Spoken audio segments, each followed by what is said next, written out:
नमस्कार दोस्तों, मैं स्कॉलर्स स्टडी सेंटर से सतपाल गोदारा एजुकेटर।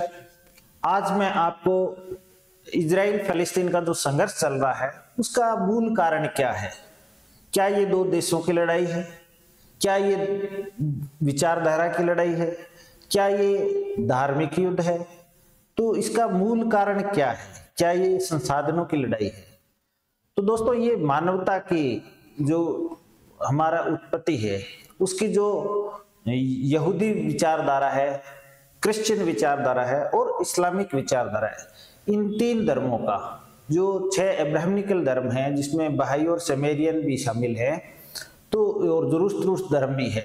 तो इन जो 6 अब्राहमिकल धर्म हैं इनमें जो 3 प्रमुख धर्म हैं वो है यहूदी जिन्हें ज्यूज कहते हैं, ईसाई जो क्रिश्चियन है और मुस्लिम जो मोहम्मदन हैं। तो ये जो 3 धर्म हैं मुख्य रूप से ये तीनों के तीनों अब्राहमिकल धर्म है और इनकी उत्पत्ति से लेकर ही इनमें आपस में एक वैचारिक संघर्ष है। तो इनकी उत्पत्ति कैसे हुई और वो संघर्ष आज इजराइल और फलस्तीन का जो संघर्ष है उसमें कैसे जो जुड़ा हुआ है। तो आइए अपने एक चीज है जो क्रम से देखते हैं, आज इतिहास को जानते हैं और मैं तब से लेकर के 1950 तक लेके आऊंगा और वहां से घटनाएं आपको ऐतिहासिक रूप से मालूम है सभी को। तो प्राचीनतम इतिहास क्या कहता है, जिस आइडियोलॉजी की वजह से ये लोग झगड़ते हैं, आइए जानते हैं। इजराइल एंड फलस्तीन कॉन्फ्लिक्ट, इजराइल और फलस्तीन का जो कॉन्फ्लिक्ट है वो क्या है, मुख्य संघर्ष क्या है, व्हाट इज हिस्ट्रिकल बैकग्राउंड, इसका ऐतिहासिक बैकग्राउंड क्या है, सिंस एंशिएंट टाइम, प्राचीन काल से ही, एंड टिल टुडे। सो इसका देखते हैं अपने। सबसे पहले इस्लाम, यहूदी, इस्लाम और क्रिश्चियन धर्म में एक चीज समानता है, ये सारे के सारे अब्राहमिकल रिलीजन हैं, यानी ये कहते हैं गॉड ने है जो आदम और ईव ने, और वहां से आगे उसी लाइनेज में अब्राहम हुए। अब्राहम के जो 3 पत्नियां थी, एक केतुरा, हैगर और सारा। तो इस हैगर के जो संतान हुई वो इस्माइल था और इस्माइल की पीढ़ियों में आगे जाके इस्लाम धर्म का उदय हुआ। और उसकी सबसे बड़ी पत्नी थी सारा, उसके जो इसाक था, इसाक की पीढ़ी में आगे किंग डेविड और सोलोमन आए और फिर उसी की 61वीं पीढ़ी में क्राइस्ट जो ईसा मसीह आए, जो जेसस ऑफ नजरेथ होते हैं वो आए। और अब विवाद क्या हुआ, जो जुडाइज्म था, यहूदी थे, ये मानते थे कि मसीहा है उसकी कुछ क्वालिटीज होती हैं, तो उन्होंने जो जेसस को मसीहा मानने से इनकार कर दिया। तो यहाँ जो क्राइस्ट के जो फॉलोवर हुए ईसा मसीह के, उन्होंने क्या किया, जो जुडाइज्म थे, जो जेसस को, ईसा मसीह को है जो मसीहा नहीं मानते थे, तो अब क्या हुआ, यहाँ पर जो क्रिश्चियन के जो फॉलोवर हुए, क्योंकि ये भी खुद यहूदी थे ईसा मसीह, लेकिन उन्होंने अपने तरीके से है जो प्रचार किया और खुद को है जो मसीहा बताया। तो जो यहूदी थे ऑर्थोडॉक्स, उन्होंने उसको मसीहा मानने से इनकार कर दिया। तो जो क्रिश्चियन फॉलोवर बने जेसस के, क्राइस्ट के, उन्होंने एंटीसेमिज्म स्टार्ट कर दिया, क्योंकि मूल रूप से हिब्रू बोलने वाले यहूदी थे और यहूदियों के खिलाफ उन्होंने है जो एक पूर्व धारणा स्टार्ट कर दी, पूर्वाग्रह स्टार्ट कर दिया, उनसे घृणा करने लगे क्योंकि वो उसको मसीहा नहीं मानते थे। यहाँ से एंटीसेमिज्म की शुरुआत होती है, यहूदी विरोध की शुरुआत होती है। तो सबसे पहले जो ईसा के फॉलोवर थे, जो ईसाई थे, उन्होंने यहूदियों के खिलाफ है जो ये विवाद स्टार्ट हुआ। और है जो इस्लाम ये मानता है कि क्रिश्चियन और यहूदी हैं ये भी उसके है, क्या है, भाई हैं यानी पूर्वज हैं। और ये इस्लाम की जो शुरुआत थी, जो सही इस्लाम है वो मोहम्मद के साथ में स्टार्ट होकर पूर्ण होता है, बाकी ये उसके अग्रगामी थे, क्योंकि इनका जो मेन पैट्रियार्क है वो अब्राहम है, इसलिए इनको अब्राहमिकल धर्म कहा जाता है, जिसमें ज्यू, क्रिश्चियन, इस्लाम, इसके अलावा जुरुस्तुरुस्त धर्म और समेरिटियन और इसके अलावा एक बहाई संप्रदाय है, क्योंकि ये मोनोथेइस्टिक होता है, एकेश्वरवादी धर्म होते हैं। चलो आइए जानते हैं कि यहूदियों की और ईसाइयों की धार्मिक मान्यता क्या है, माइथोलॉजिकल व्यू दे समझते हैं। तो माइथोलॉजिकल व्यू के अनुसार इनका क्या है जो समझते हैं, ये देखिए, इनके यहूदी, इस्लाम और क्रिश्चियन के अनुसार क्या है, सबसे पहले ईश्वर ने, गॉड ने क्या है, जो आदम का निर्माण किया। ईश्वर ने क्या किया, गार्डन ऑफ ईडन बनाया और उसके अंदर है जो आदम को बनाया। तो आदम ने क्या किया, आदम ये है पुरुष बनाया ईश्वर ने गार्डन ऑफ ईडन में, गार्डन ऑफ ईडन के अंदर आदम को बनाया और ये अन्य जीव जंतुओं के साथ इसे गार्डन ऑफ ईडन में छोड़ दिया गया। और वहां पर उसको अकेला पाकर के उसने क्या किया, एक महिला और बनाई जो एव थी। अब वहां गार्डन ऑफ ईडन के अंदर क्या होते हैं, दो तरह के पेड़ होते हैं, ट्री ऑफ लाइफ और ट्री ऑफ नॉलेज। अब इसको गार्डन ऑफ ईडन में छोड़ दिया गया और कहा गया कि इनके फल नहीं खाने हैं आपको।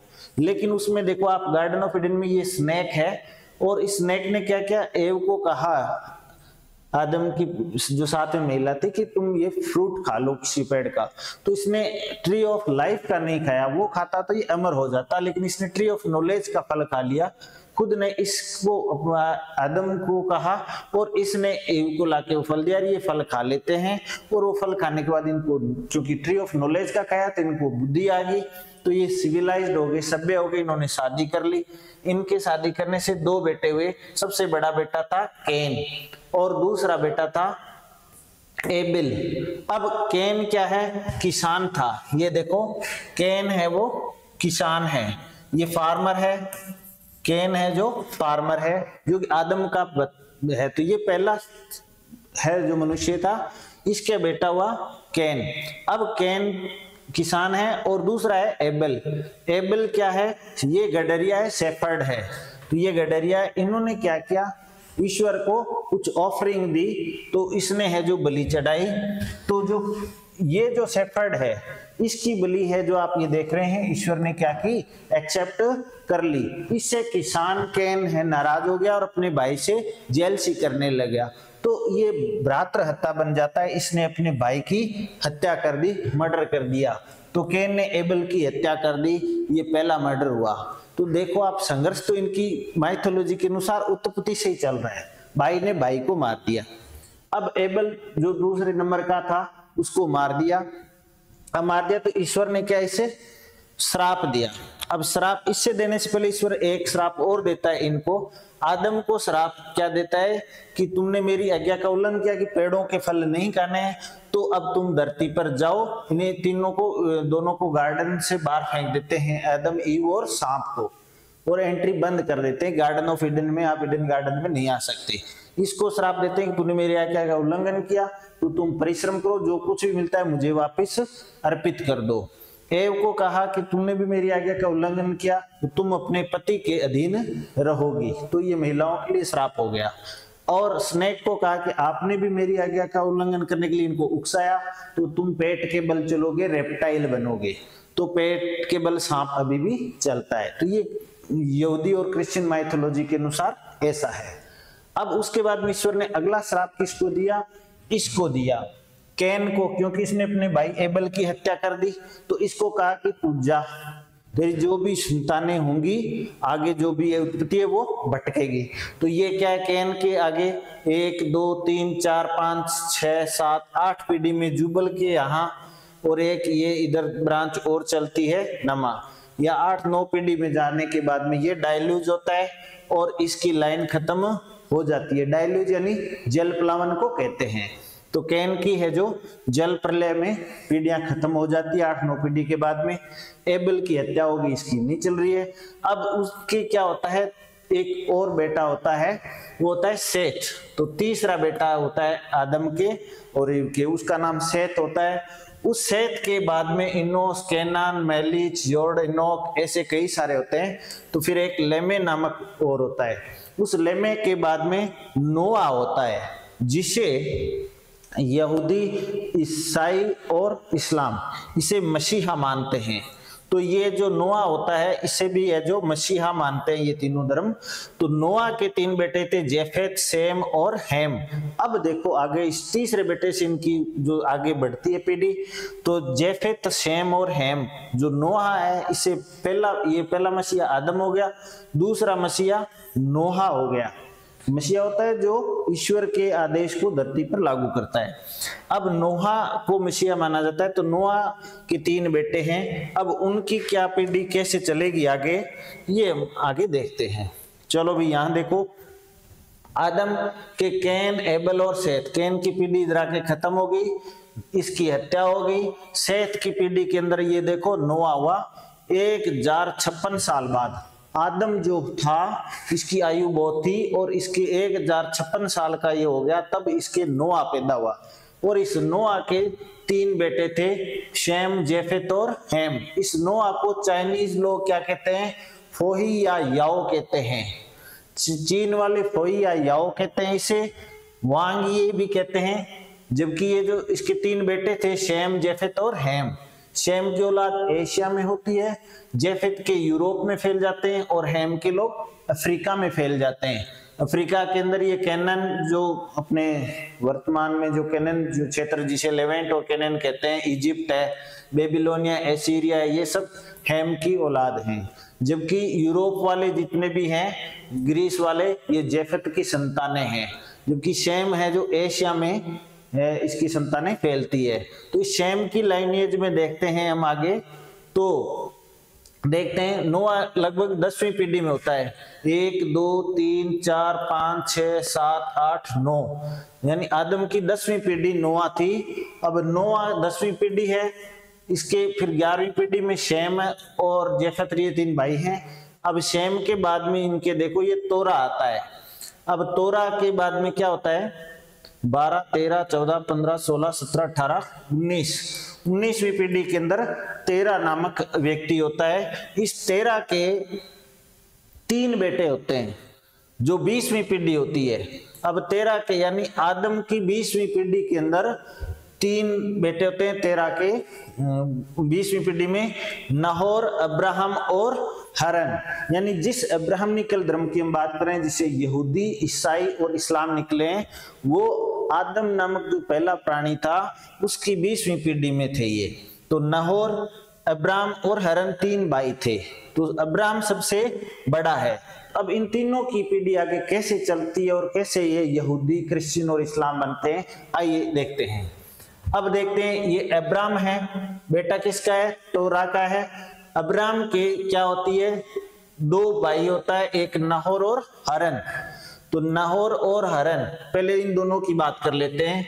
नाहोर और हरन, हरन के कुछ 2-3 पीढ़ी बाद में वंश खत्म हो जाता है। इसका जो छोटा भाई होता है नाहोर, उसके संतानें होती हैं, एक पीढ़ी उसकी चलती है और एक अब्राहम की चलती है। अब देखते हैं अब्राहम को, अब जिसके आधार पर ये तीनों धर्म बने हुए हैं।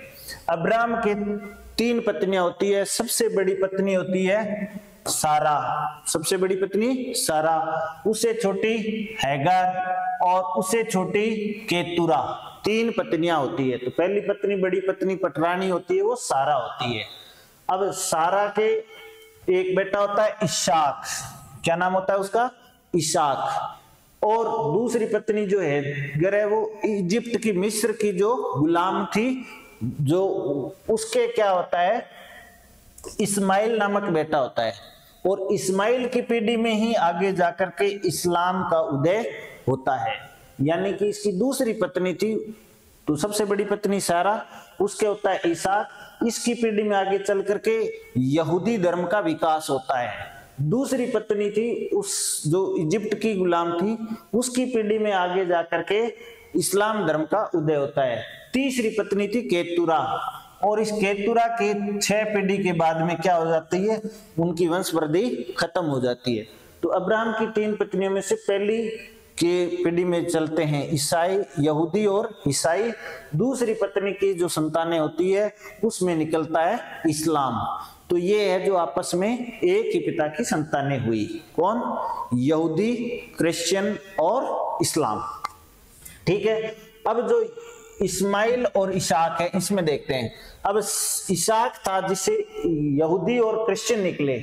इशाक ने क्या किया, अब्राहम का भाई था नाहोर, नाहोर की जो संतानें थी उनसे रिश्ते किए, यानी अपने कजन से, यानी चचेरे भाई बहनों से उन्हें रिश्ते कर लिए। किसने, इशाक ने, क्योंकि इशाक का चाचा था नाहोर, और नाहोर की संतानों ने इशाक की संतानों से शादियां कर ली। तो ये कजन मैरिज इनके यहाँ शुरू हो गई।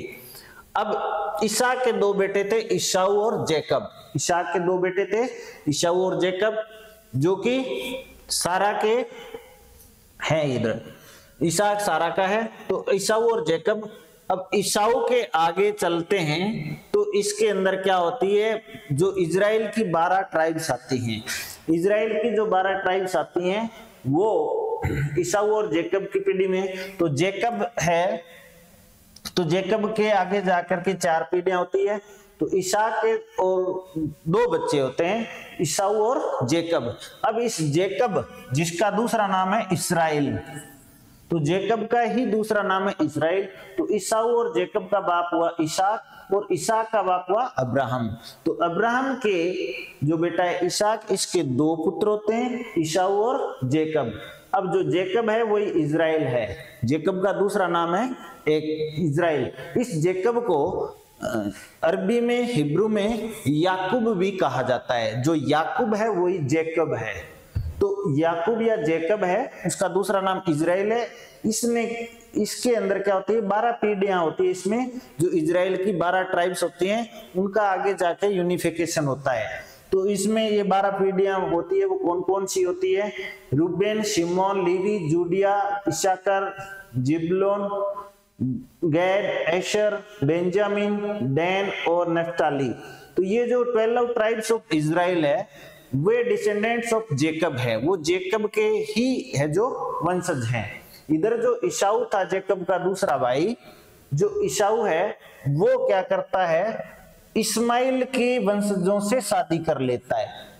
ईसा का बेटा जेकब है, वो तो इसके चाचा होता है ईसा का नहोर, यानी कि अब्राहम का भाई।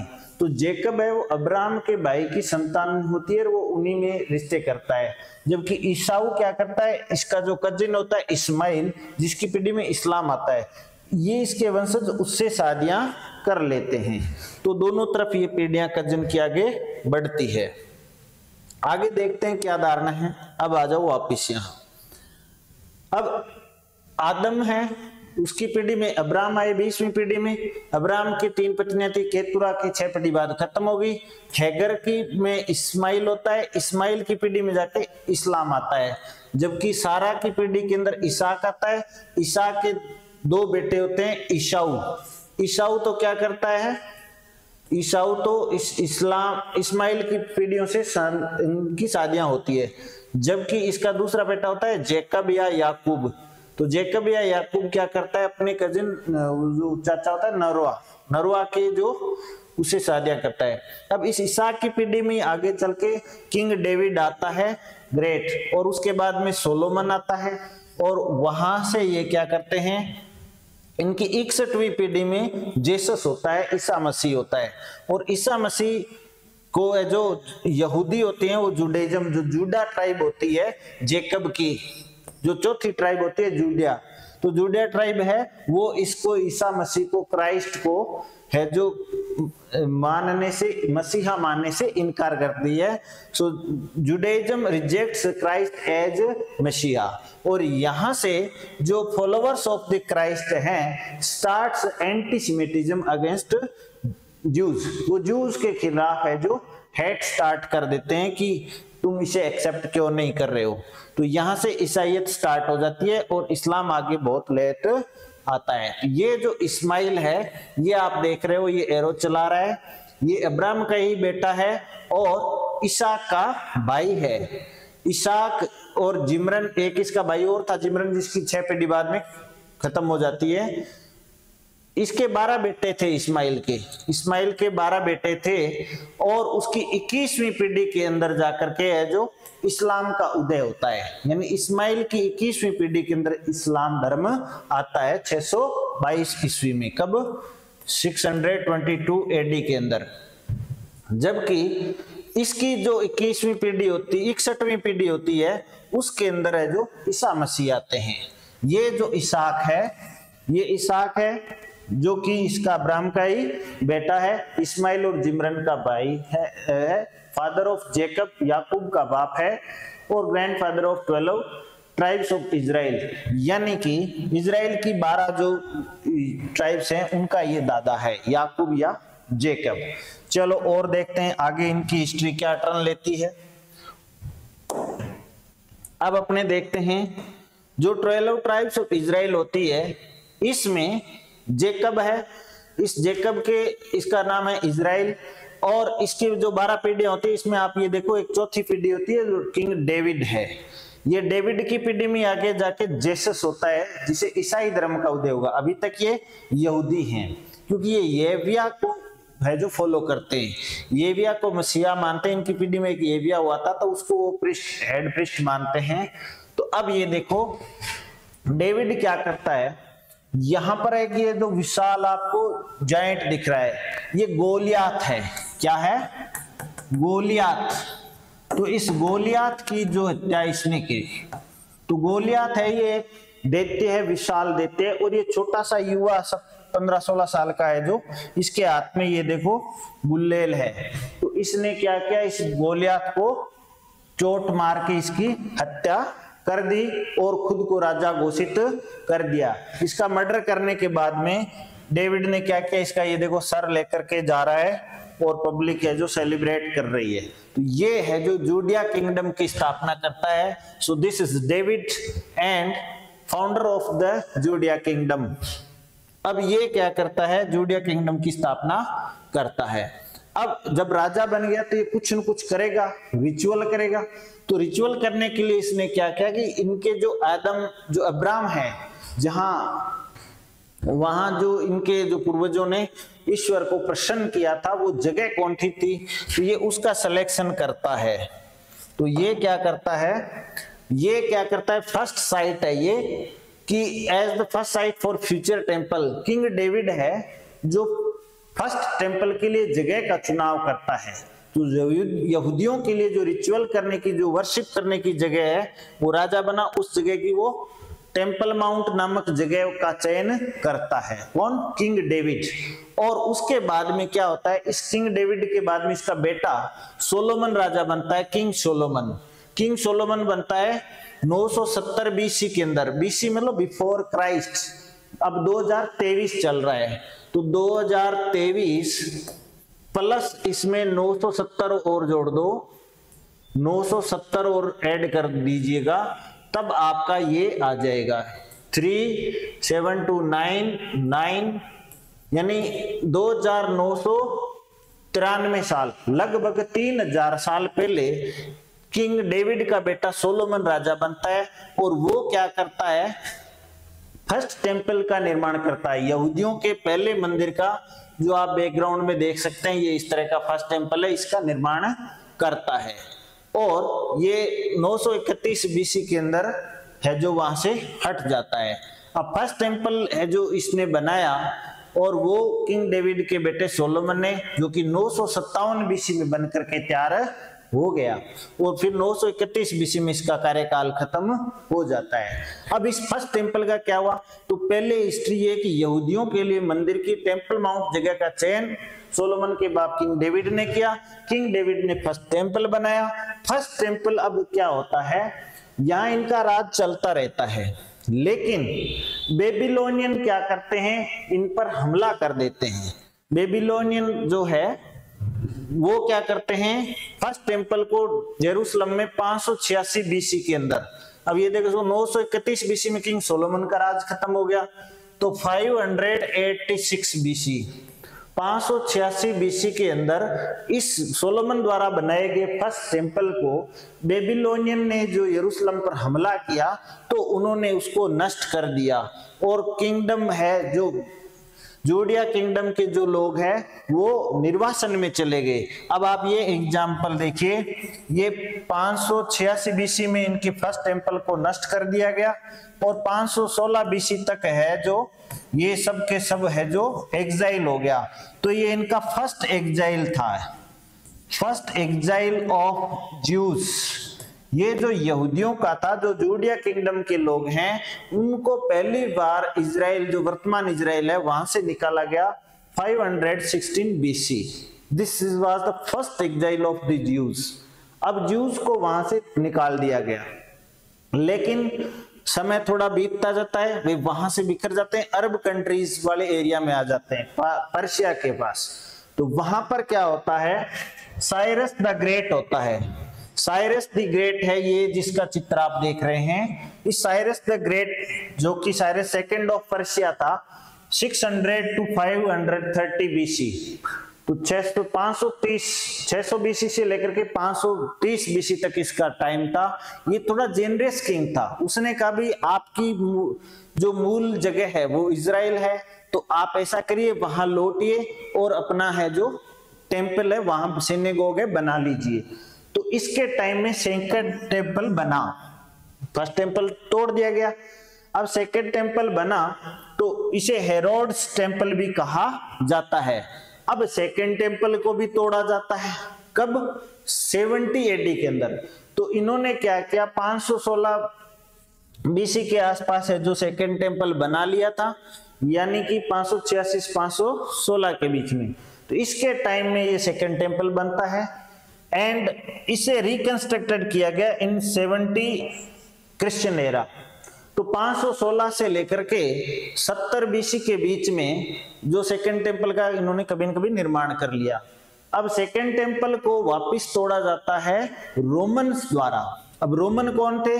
रोमन वही थे जो किंग डेविड की लाइनेज में क्राइस्ट ईसा मसीह बन गए। ईसा मसीह के जो फॉलोवर थे वो रोमन थे, और जो कैथोलिक रोमन थे यानी क्रिश्चियन थे। तो क्रिश्चियन ने, क्योंकि वो यहूदी से ईसा मसीह के जन्म के बाद से ही एंटीसेमिटिज्म स्टार्ट हो गया था, तो वो यहूदियों से घृणा करते थे कि ये ईसा मसीह को, क्राइस्ट को मसीहा नहीं मानते। तो उन्होंने यरूशलेम पर कब्जा करने के लिए कि ये हमारे मसीहा की जगह है, यरूशलेम पे कब्जा किया और 70 क्रिश्चियन एरा के अंदर यानी सन 70 में, अब 2023 में से 70 कम कर लो, सेकंड टेम्पल को नष्ट कर दिया। अब देखते हैं क्या होता है। सेकंड टेम्पल भी ध्वस्त हो गया। किसने किया? ईसाइयों ने। अब इसकी एक क्रोनोलॉजी आप समझ लें, इसकी क्रोनोलॉजी देखें, एक बार फिर से फ्लैशबैक करते हैं। आदम और एव सबसे पहले इंसान थे। उनके बेटा था कैन, एबल और सेथ। एबल की हत्या हो गई, इसके कुछ 8-9 पीढ़ी बाद में जलप्लावन में खत्म हो गया। सेथ की पीढ़ी के अंदर आगे नोआ होता है। नोआ के बाद में उसका 13, 20वीं पीढ़ी में 13 के बाद में अब्राहम होता है। अब्राहम के 3 बेटे है जो भाई होता है हरन और नाहोर।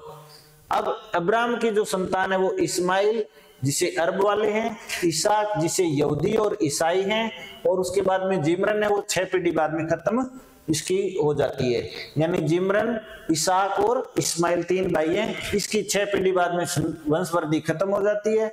इसाक से है जो यहूदी और ईसाई निकलते हैं, जबकि इस्माइल से अरब यानी मुस्लिम निकलते हैं। अब ये जो इसाक है इसकी पीढ़ी में आगे आता है जेकब, जिसे इजराइल भी कहते हैं। और जेकब और ईसाऊ दोनों भाई थे। ईसाऊ 5 पीढ़ी बाद में इसकी वंशवृद्धि खत्म हो जाती है। इनके बाद में अगली जनरेशन आती है, उसमें 12 tribes of Israel, 12 tribes of Israel आती है, और जूडिया एंड इजराइल का यानी जेकब के भाइयों में बंटवारा हो जाता है। तो जूडिया किंगडम और इजराइल किंगडम बन जाता है, 2 भाइयों में बंटवारा हो जाता है। उसी में 34वीं पीढ़ी में आता है king David.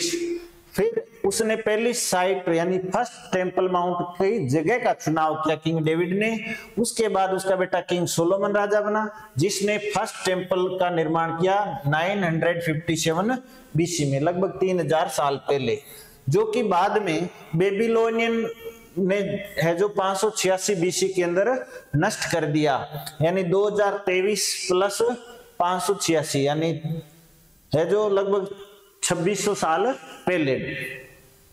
And restored in 538 BC, 538 से 516 बीसी के दौरान उसे फिर से रेस्टोर कर दिया, पुनर्निर्माण कर लिया गया during the rain of Cyrus the great. Persia के राजा साइरस सेकंड महान राजा के समय, जो कि उदार था, उसने परमिशन दे दी, क्योंकि उसने जूडिया किंगडम को एक प्रोविंस घोषित कर दिया था अपना पर्शिया का। उसके बाद में फर्दर ड्यूरिंग रोमन पीरियड, अब जो ईसाई थे उनका जो रोमन पीरियड था, रोमन एम्पायर था, second temple was destroyed by Titus army in 70 AD। सन 70 में टाइटस की आर्मी ने है जो किसका सेकेंड टेम्पल को नष्ट कर दिया, क्योंकि ईसाई है वो यहूदियों से घृणा करते थे, क्योंकि उन्होंने किसका ईसा मसीह का क्रूसिफिकेशन कर दिया था आफ्टर, क्योंकि वो उसे मसीहा नहीं मानते थे। इस विनाश के बाद में destruction the second temple it was rebuilt by the second रशीदुद्दीन खलीफा उमर। अब इसके बाद में इस जगह पर रशीदुद्दीन खलीफा है जो द्वितीय, उसने 634 से 644 ईस्वी के बीच में एक निर्माण करवाया जो आज अल अक्सा मस्जिद के रूप में जाना जाता है। तो यहाँ पर इस्लाम भी आ जाता है 7वीं सदी में। अब इसी पीढ़ी में जोसेफ होता है 60वीं पीढ़ी में। जोसेफ के जिसे जोसेफ है, इसके है जो यूसुफ कहा जाता है अरबी में, यूसुफ। इस जोसेफ या यूसुफ के जो 61वीं जो पीढ़ी होती है, इसमें जेसस का या ईसा का जन्म होता है। यहूदी इसे जेसस कहते हैं, क्रिश्चियन इसे क्राइस्ट कहते हैं, कैथोलिक क्राइस्ट कहते हैं, यहूदी जेसस कहते हैं, और जो अरबी हैं या मुस्लिम हैं वो इसे ईसा कहते हैं। तो ईसा, जेसस और क्राइस्ट तीनों एक ही व्यक्ति के नाम है, तीनों धर्म के लोग अपनी अपनी भाषा के अनुसार बोलते हैं। और Jews didn't recognise Jesus as Messiah in Judaism. और अब ये बात नोट करने वाली है, जो झगड़े की मूल जड़ है, यहूदी क्या करते हैं, जेसस को, ईसा मसीह को मसीहा नहीं मानते हैं। जुडाइज्म के अनुसार ऑर्थोडॉक्स ज्यूज हैं, वो कहते हैं according to Judaism Christ is not the Messiah, वो जो शर्तें पूरी नहीं करता है मसीहा की, इसलिए रिडीमर नहीं है ये। अब ये इनका है जो ईसाइयों का और यहूदियों का यहाँ से झगड़ा स्टार्ट होता है ईसा मसीह के जन्म के बाद में।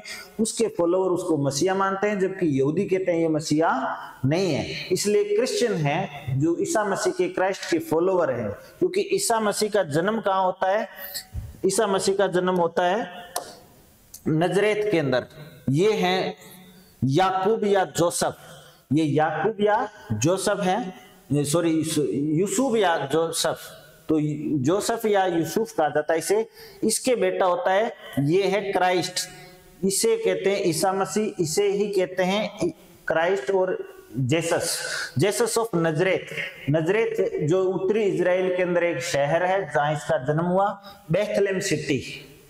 तो ये क्राइस्ट हैं। अब इनका यरूशलेम में क्रूसिफिकेशन किया गया, इसलिए ये ईसाइयों के लिए भी क्या पवित्र हो गए। यहूदी इसको मसीहा नहीं मानते थे, जबकि इस जेसस के फॉलोअर इसे मानते थे।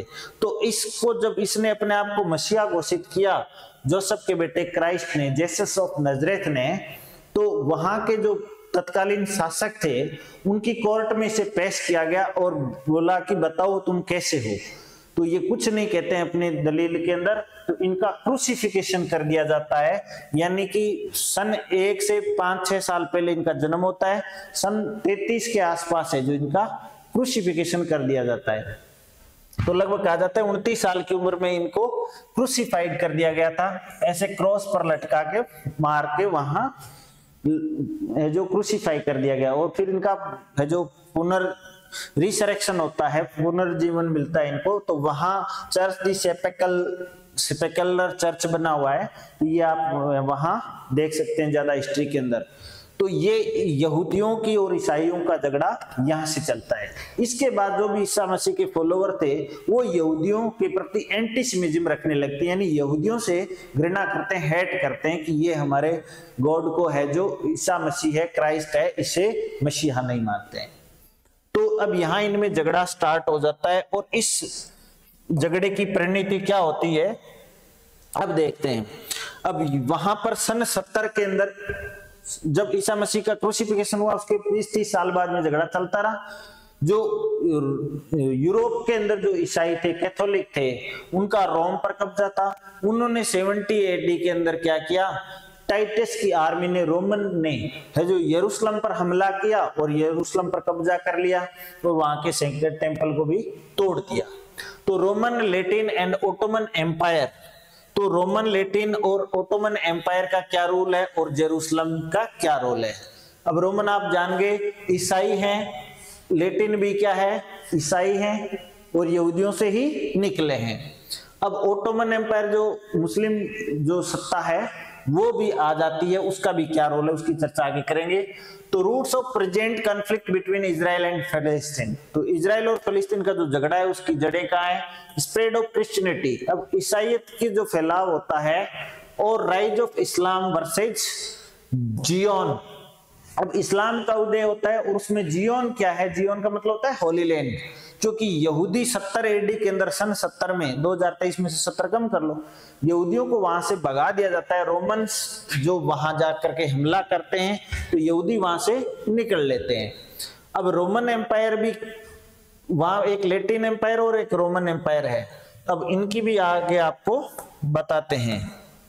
सब लोग यरूशलेम पर कब्जा क्यों करना चाहते हैं? ये जो आप देख रहे हैं वर्ल्ड मैप में, इस्तांबुल वर्तमान तुर्की की कैपिटल है, इसे उसमें इंग्लिश में कहते हैं कॉन्स्टेंटिनोपल या कुस्तुतुनिया, हिस्ट्री में आप पढ़ेंगे। तो ये बाइजेंटाइन एम्पायर है, तो रोमन एम्पायर दो में फैला हुआ था, ईस्टर्न और वेस्टर्न। तो वेस्टर्न और ईस्टर्न रोमन फैला हुआ था। तो वेस्टर्न रोमन एम्पायर है वो 27 बीसी से लेकर के 476 ईस्वी तक रहा। ईसा के जन्म से 27 साल पहले शुरू हुआ और 476 में खत्म हो गया। आप यूं समझ लो सन 57 में विक्रमादित्य में इंडिया में विक्रम संवत आता है। तो अब ये 27 बीसी से लेकर के 476 सन में रोम में था, जबकि जो ईस्टर्न रोमन एम्पायर था उसे बाइजेंटाइन एम्पायर भी कहते हैं। जो रोम लोग थे वो दो भागों में बटे हुए थे, पश्चिमी और पूर्वी। तो पूर्वी रोमन ही बाइजेंटाइन एम्पायर कहलाता है। इसकी राजधानी थी कॉन्स्टेंटिनोपल, इस्तांबुल जो वर्तमान में है। तो कॉन्स्टेंटिनोपल का रोल बहुत बड़ा है, ये रोमन है, ईसाइयों की राजधानी है। अब लैटिन एम्पायर है वो रोम में 1204 में स्थापित हुआ, यानी रोमन एम्पायर बहुत प्राचीन है। और लैटिन एम्पायर, लैटिन की स्थापना कब हुई? क्योंकि इनका जो झगड़ा होता है उसमें 1204 बाय बेल्डविन फ्लैंडर्स, तो लैटिन एम्पायर की स्थापना बेल्डविन फ्लैंडर्स ने 1204 में की। कैसे हुई? देखो, result of the fourth crusade intended to capture Jerusalem, यानी कि क्रूसेड होते हैं, धर्म युद्ध होते हैं। ईसाई क्या करते हैं, जो ईसा मसीह का जन्म स्थान है बेथलेहम और उनका क्रूसिफिकेशन हुआ यरूशलेम, यरूशलेम पे कब्जा करने के लिए ईसाई क्या करते हैं, रोमन साम्राज्य से आकर के यहाँ हमला करते हैं। तो ये हमला करने के लिए बाइजेंटाइन लोग आते हैं, वो रोमन लोग आते हैं, वो कहते हैं कि हम यरूशलेम पर कब्जा करेंगे, वो हमारी है। यहूदी कौन होते हैं? तो जाते तो यरूशलेम पर कब्जा करने के लिए, लेकिन बीच में कहां कब्जा कर लेते हैं? कॉन्स्टेंटिनोपल पर कब्जा कर लेते हैं और वहां पर लैटिन एम्पायर की स्थापना हो जाती है। कब? 1204 में, अब से ठीक लगभग 1200 साल पहले। अब क्या होता है? Instead seized Constantinople the capital of Greeks, तो यूनानियों की जो राजधानी होती है कुस्तुतुनिया, उस पर ये जो लैटिन लोग कब्जा कर लेते हैं। अब इनका शासन चलता रहता है कब? 1204 से लेकर के 1453 तक। The Byzantine aristocracy founded empire of Nicaea, अब जो पूर्वी रोमन थे वो हार गए, तो उन्होंने क्या, ये नीशिया का राज्य बना लिया, जो मैंने आपको पिछले मैप में दिखाता हूं, ये एम्पायर डी नीशिया। तो ये वो अपना राज्य यहां स्थापित कर लेते हैं। The Byzantine aristocracy founded empire the Nicaea and continued efforts to restore Constantinople. अब बाइजेंटाइन हार जाते हैं, यानी पूर्वी रोमन हार जाते हैं लैटिन वालों से। वो लैटिन वाले 1204 में अपनी सत्ता स्थापित कर लेते हैं, और ये जो रोमन हैं ये क्या करते हैं, एक नया छोटा साम्राज्य बना लेते हैं निकिया नामक, और वहां शासन करके जो वापिस कॉन्स्टेंटिनोपल कब्जा करने का प्रयास करते हैं। यानी कुस्तुतुनिया है वो बहुत प्राचीन जगह है और ये केंद्र रहा है सत्ता परिवर्तन का। अब आगे देखो क्या होता है। अब ये देखिए, अब 1261 में क्या होता है, Nicaean forces led by Michael eighth प्लेयोलॉगस।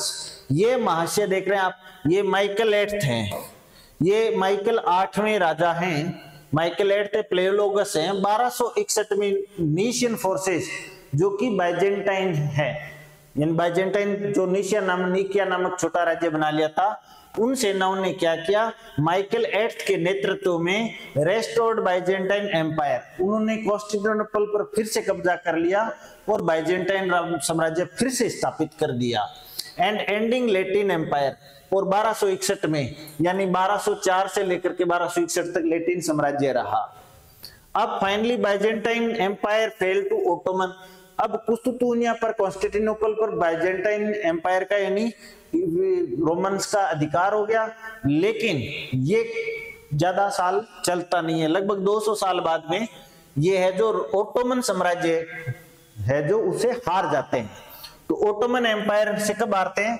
On May 29, 1453 AD, 29 मई 1453 को ओटोमन है जो रोमन्स को हरा देते हैं और कुस्तुतुनिया पर कब्जा कर लेते हैं। ओटोमन यानी अरब से निकले हुए मुस्लिम। अब आपको पता है 622 ईस्वी में इस्लाम का उदय हो गया था, तो 7वीं सदी से लेकर के 15वीं सदी तक अरब में मुस्लिम है जो बहुत ताकतवर हो गए थे।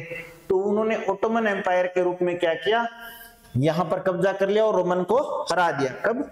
1453 में। ये घटना है फॉल ऑफ या सीज ऑफ कॉन्स्टेंटिनोपल, कुस्तुतुनिया का, कॉन्स्टेंटिनोपल का फॉल के रूप में जानी जाती है। तो ये 1453 का आप देख सकते हो, जहां ओटोमन यानी मुस्लिम कम्युनिटी है जो ईसाई रोमन को हरा देती है। अब ये जो कब्जा हुआ ओटोमन का साम्राज्य है, सुल्तान महमद सेकंड वन, सुल्तान मोहम्मद सेकंड है वो जीतते हैं, और 1453 के अंदर है जो ये है जो कुस्तुतुनिया पर यानी इस्तांबुल तुर्की में इनका पहली बार अधिकार होता है। The mandate for Palestine. अब इसके बाद में देखो क्या आता है, ये 1453 में आ गए।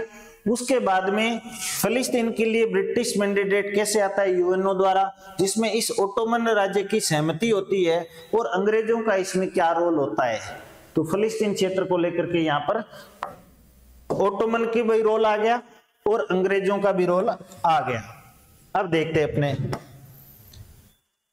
यहां पर देखो, अब ये आई 1453 की बात, लेकिन यहूदी यूरोप के अंदर थे, यरूशलेम से तो भगा दिए गए थे बहुत पहले ही।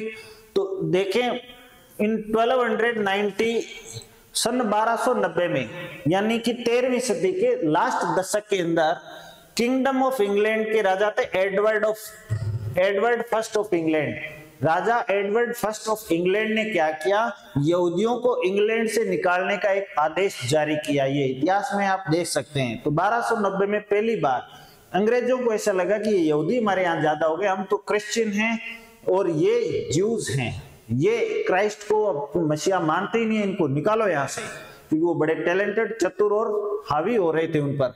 तो उनको निकालने का जो आदेश दिया और ये कहा कि 1 नवंबर से पहले ऑल सेंट्स डे, 1 नवंबर से पहले सब लोग इंग्लैंड से जितने भी यहूदी है निकल जाओ। क्योंकि ये अचानक नहीं हुआ था, ये एंटीसेमिज्म की पराकाष्ठा थी। क्योंकि एंटीसेमिटिज्म है ये एक कल्मिनेशन था जो लगभग 350 सालों से चल रहा था, 365 ईयर्स। तो ये ऐसा लगता है कि यहूदियों के प्रति जो घृणा है उसकी शुरुआत अभी आधुनिक युग में 1290 में से इंग्लैंड के राजा एडवर्ड फर्स्ट द्वारा शुरू की गई।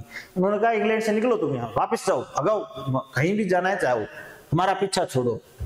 तो इससे क्या हुआ, उसके बाद में जो एक फ्रांस के अंदर और होता है, फ्रांस के अंदर एक सैनिक होता है, उस डाइफ्रस नामक एक सैनिक होता है, उसको कहा जाता है कि उसने जर्मन सेनाओं से मिल लिया है वो और फ्रांस के साथ धोखा किया है या स्पेनिश है। तो उस डाइफ्रस नामक सैनिक होता है, उसको देशद्रोह का आरोप लगाया जाता है, जबकि बाद में जांच होती है और उसे है जो निर्दोष पाया जाता है। इस घटना से क्षुब्ध होकर के जियोनिज्म यानी यहूदी है जो बोले हमें दुनिया में हर कहीं से दुत्कार मिल रहा है, तो कहीं न कहीं हमारी आत्मसम्मान के लिए अपने मूल भूमि में इजराइल वापस लौटना चाहिए। तो उसने जियोनिज्म की स्टार्ट की, जियोन यानी होली लैंड। तो ये एक थियोडोर हेजल नामक ये व्यक्ति है, इसने क्या किया 1896-97 में है जो जियोनिज्म की स्टार्ट की, यानी कि यहूदियों के जो मूल स्थान है वहां चलने के लिए। तो थियोडोर हेजल है ये जियोनिस्ट मूवमेंट स्टार्ट करता है। अब आ जाते हैं 1917 के अंदर। 1917 में ये महोदय हैं बाल्फोर, ये अल्फ्रेड बाल्फोर इंग्लैंड के विदेश मंत्री हैं। इन्होंने 1917 में ये घोषणा की कि जो यहूदियों के लिए जो अलग से फलस्तीन नामक क्षेत्र के अंदर है जो जगह दी जाएगी और इनके अपना देश दिया जाएगा। तो ये बेलफोर डिक्लेरेशन कहलाती है। इसको लेकर के है जो इन्होंने माहौल बनाना शुरू कर दिया कि यहूदियों को यहाँ से निकालो और उनके लिए एक देश की व्यवस्था करो। इसी क्रम के अंदर क्या होता है, आगे चल करके जो मैंडेट फॉर पैलेस्टाइन आता है तो संयुक्त राष्ट्र संघ होता है उसमें, तो वो एक मैंडेट निकालता है और उसे ब्रिटिश मैंडेट कहा जाता है। और इस ब्रिटिश मैंडेट में फ्रांस की भी और ओटोमन साम्राज्य की भी सहमति होती है और कहा जाता है कि 29 नवंबर 1923 से ये लागू हो गया, जो कि 1948 तक लागू रहा। और जॉर्डन में है जो ये 1946 तक लागू रहा। तो 1917 से लेकर के 1948 तक जो पैलेस्टाइन है ये ब्रिटिश मैंडेट के तहत इन अंग्रेजों के अधीन रहा और 1948 में अंग्रेज वहां से निकल लिए और यहाँ की व्यवस्था यहूदियों के हाथ में दे दी, क्योंकि डेविड गुरियन ने है जो इसकी घोषणा कर दी। अब इधर क्या होता है, ओटोमन साम्राज्य फर्स्ट वर्ल्ड वॉर होता है, उसके बाद में क्या होता है 1923 की स्थिति है। 13 अक्टूबर को अंकारा है उसे तुर्किश स्टेट कैपिटल घोषित कर दिया जाता है और तुर्की को रिपब्लिक घोषित कर दिया जाता है। ओटोमन साम्राज्य खत्म हो जाता है और ये जो 29 अक्टूबर 1923 से लेकर के ओटोमन साम्राज्य खत्म होता है और तुर्की के अंदर गणतंत्र आ जाता है। अब अपने आगे देखते हैं क्या होता है। अब 1923 में आ गए। 23 के बाद में दुनिया में क्या होता है, अभी भी इजराइल के लोगों के लिए कोई स्थायी जगह नहीं है। अब तुर्की के अंदर आने के बाद में ये देखो एक मुफ्ती है, ये जो फलस्तीन अरब क्षेत्र के कोई मुफ्ती हैं, ये हिटलर साहब से मिलते हैं। अब इनकी मुलाकात हिटलर से होती है और यहाँ टर्निंग पॉइंट आता है। अब हिटलर ये जर्मन है, नाजी हैं, ये भी एंटीसेमिटिज्म करते थे, यहूदियों से घृणा करते थे। तो इनके जो मेल मिलाप हो गया, क्योंकि ये अरब लोग हैं, यहूदियों से वहां भी जमीन के लिए झगड़ रहे थे और यहां इन्होंने क्या इनका साथ ले लिया। तो इसके अंदर देखो क्या दिखाया जा रहा है, ये कार्टून है, इसके अंदर गो लिखा हुआ है और ये है जो नॉन आर्यन है, यानी कि इनके लिए जो नॉन आर्यन है नाजियों के लिए, वो वहां से निकलो। तो जर्मनी से इनको भगाया जाता है। तो कहा जाता है 60 लाख 6 मिलियन लोगों का होलोकास्ट किया गया। ये एक फ्रिज कैलिन नामक शख्स है, ये देखिएगा, और ये हजारों लोगों की एक कब्र बनी हुई है, सामूहिक इनका है जो दाह संस्कार किया जाता है। इनकी कब्र के अंदर ऊपर खड़ा है फ्रिट्ज कैलिन, ये व्यक्ति है जो इस तरह से इनका होलोकास्ट किया गया। तो ये घटना होलोकॉस्ट कहलाती है। तो इनका है जो जेनोसाइड किया गया। अब इससे क्या डर करके बचने के लिए जर्मनी से, यूरोप से सब लोग वापस आना शुरू होते हैं। तो ये देखिएगा कैसे शिप है, इसे लोग वापस इजराइल, जो अब वर्तमान जो इजराइल है, यहाँ पर इसमें भूमध्य सागर के किनारे जहाजों से आने लगे और उनको इस तरह से भूखे नंगे इस हालत में शिविरों में, कैंप में रहना पड़ा। और ये तब की हालत है जब इजराइल के लोग इस तरह से शरणार्थी बनकर के शिविरों में रह रहे थे। ये है जो 1936 से 40 के आसपास की बात है, जब दुनिया भर से है जो जियोनिज्म के थ्रू यहूदी वापस होली लैंड आने लगे। इसे कुबुत्स कहा जाता है, कुबुत्स शहर है ना इजराइल के अंदर, इसका मतलब है gathering again to the holy place, वापस अपने शहर लौट चलो। अब ये क्या करते हैं, एक संगठन बनाते हैं जिसे ज्यूइश ब्रिज ग्रुप कहा जाता है। तो ये एक ज्यूइश ब्रिज ग्रुप है, ये क्या करते हैं, अभियान चलाते हैं, सैन्य अभियान चलाते हैं कि हम अपनी जमीन लेकर के रहेंगे। तो इनकी गतिविधियां आगे चलती रहती है। ये उसमें इनके जो ज्यादा जनसंख्या बढ़ जाती है, यहाँ इजराइल फलस्तीन वर्तमान जगह, ये खेती के लिए पहले जमीन खरीदते हैं, फिर इनकी आबादी इतनी ज्यादा बढ़ती है कि वहां दंगे होने शुरू हो जाते हैं। और उन दंगों के अंदर massacre of women children in Hebron told by refugees, शरणार्थियों ने बताया, ये अखबारों की कटिंग है 1948 से पहले की। तो ये डेविड गुरियन है, ये अपनी अभियान और तेज कर देते हैं और 1948 के अंदर ये गुरियन है जो इजराइल की गठन की घोषणा करते हैं। ये बैकग्राउंड में देखो आप, इसका जो थियोडोर हेrzl का चित्र लगा हुआ है, तो आप समझ सकते हैं ये इनके देश के लिए कितने अहमियत रखते थे, जिन्होंने जियोनिज्म स्टार्ट किया था। अब जो गुरियन है ये फर्स्ट प्राइम मिनिस्टर बनते हैं इजराइल के। एक बार फिर से पलायन शुरू हो जाता है। अब यहूदियों का, इजराइल के लोगों का कब्जा होता है, तो वहां से अरब लोग है जो वहां से पलायन करते हैं। तो ये अब अरब लोग जो वहां से होते हैं उनका पलायन शुरू हो जाता है सीरिया, जॉर्डन, लेबनान की तरफ। और अब चूंकि ये हारे हुए थे, इनको फलस्तीन मिला नहीं, टू नेशन थ्योरी के कारण केवल इजराइल को मान्यता मिल गई। तो इन्होंने क्या क्या हथियार उठा लिए, और ये अरब लोग हैं जो अभी भी हथियार लेकर के हमला कर रहे हैं कि इनको नेशन मिल गया, उसको मान्यता मिल गई, हमें नहीं मिली। तो दो भाइयों में ये बंटवारा है। हाँ, अलग अलग धर्म है, लेकिन उस झगड़े को लेकर के ये भी आगे बढ़ रहे हैं। तो अब इसका क्या परिणति होने वाली है, तो ये वर्तमान स्थिति है। ये इजराइल का ये जो भूमध्य सागर है, ये इजराइल है, और इसका जो बंटवारा हुआ है वो इस तरह से हुआ है। अब आपको एक बात रोचक जानकारी देता हूं। ये जॉर्डन नदी है, ये क्या है, जॉर्डन नदी है। जॉर्डन नदी, तो ये इधर ईस्ट हो गया, ये वेस्ट हो गया, ये नॉर्थ हो गया, ये साउथ हो गया। तो ये लेबनान है, सीरिया है, इधर जॉर्डन है, और इधर इजिप्ट है, इस तरफ इजिप्ट है। तो ये जॉर्डन नदी के ईस्ट साइड में जॉर्डन है, और जॉर्डन नदी के वेस्ट साइड में क्या है, ये इलाका है जो फलस्तीनी लोग ज्यादा रहते हैं, यहाँ यरूशलेम है। तो जॉर्डन नदी के वेस्ट में होने के कारण इस एरिया को वेस्ट बैंक कहा जाता है, यानी कि नदी का पश्चिमी किनारा, और ये ईस्ट बैंक हो गया। तो अब इजराइल का ये जो गजा पट्टी है, ये इजराइल के वेस्ट में है, जबकि ये जो यरूशलेम वाला इलाका है ये जॉर्डन नदी के वेस्ट में है। तो दोनों चीजें वेस्ट में है जॉर्डन नदी के। ये मेडिटेरियन सी है आपका। तो ये वेस्ट बैंक इसलिए कहलाता है क्योंकि जॉर्डन नदी के वेस्ट में है। तो इजराइल जब शुरू में इसको थोड़ा सा हिस्सा मिला था, उसके 1948 के बाद में आपको पता ही है 6 दिन का जो युद्ध होता है, उसमें इजराइल बहुत सारे क्षेत्र पर कब्जा कर लेता है और इसका इलाका बढ़ता जाता है। तो यहाँ इजराइल के इधर आगे जो नॉर्थ के अंदर नजरेत है, वहां पास में बेथलेहम में जहाँ क्राइस्ट का जन्म हुआ था, यरूशलेम है। अब यरूशलेम को लेकर के झगड़ा ये है क्योंकि यहूदी मानते हैं कि माउंट टेम्पल है, हमारा जो धर्म यहीं से स्टार्ट होता है।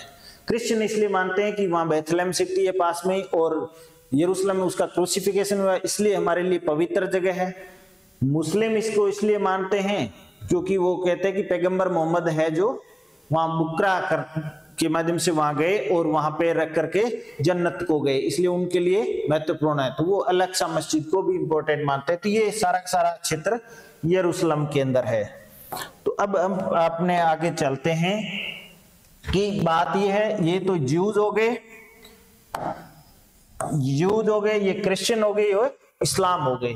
तीनों धर्म है, अब्राहमिकल धर्म है, और इन सब का है जो मेन पैट्रियार्क है, वो फादर है, वो अब्राहम है। 3 धर्म है जो एक ही जगह को लेकर के, इसको लेकर के, ये ईसाइयों का सिनेगोग है, ये क्रिश्चियन का चर्च है, और ये इस्लाम की मॉस्क है। एक ही जगह यरूशलेम के अंदर है। 35 एकड़ का कैंपस है। यहाँ ये इनकी वेस्टर्न वॉल है, ये इनका चर्च है, और ये इनकी मॉस्क है। तो तीनों धर्म जिनका पूर्वज एक ही पिता है, एक ही पिता की ये संतानें हैं, अलग अलग युग में अलग अलग धर्म अपना लिए, तो मूल निवासी वहीं से हैं और दुनिया भर में फैले हुए हैं और उस पवित्र भूमि के लिए झगड़ रहे हैं। आई डू होप अब आपको ये झगड़ा समझ में आ गया होगा कि कौन पहले आया कौन बाद में। तो ज्यूज फर्स्ट हैं, देन क्रिश्चियन हैं, देन इस्लाम हैं। तो ये तो धर्म का इनका सीक्वेंस होता है, पूर्वज इनका एक ही है। अब इनको मिल बांट करके इस झगड़े का समाधान कर लेना चाहिए, ताकि ये जो इनका आपको देख रहे हो ये वेस्ट बैंक इलाका है, ये गाजा पट्टी है जहां वर्तमान में संघर्ष चल रहा है। तो ये इजराइल का वर्तमान 1948 का जो है। तो आपको क्या लगता है, इन्हें अपने अतीत को ऐसे जान करके इस झगड़े को खत्म कर लेना चाहिए या ऐसे ही झगड़ते रहना चाहिए? तो आप बताइएगा मुझे।